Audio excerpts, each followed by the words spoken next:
বিসমিল্লাহ। মাছ ভাজার জন্য তেল দিয়ে দিলাম।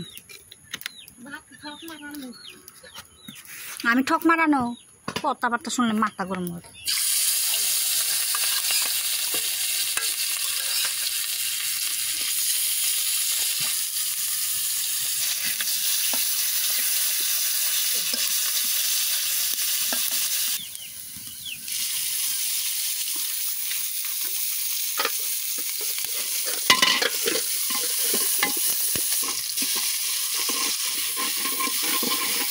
তো এখানে দিয়ে দিলাম আলু, ভিন্ডি আর কি সব কিছু সাথে পানি দিব।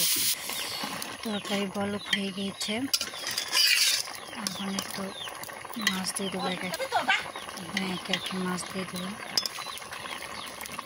মাছ দিয়ে দিলাম, এখন হয়ে গেছে তরকারি।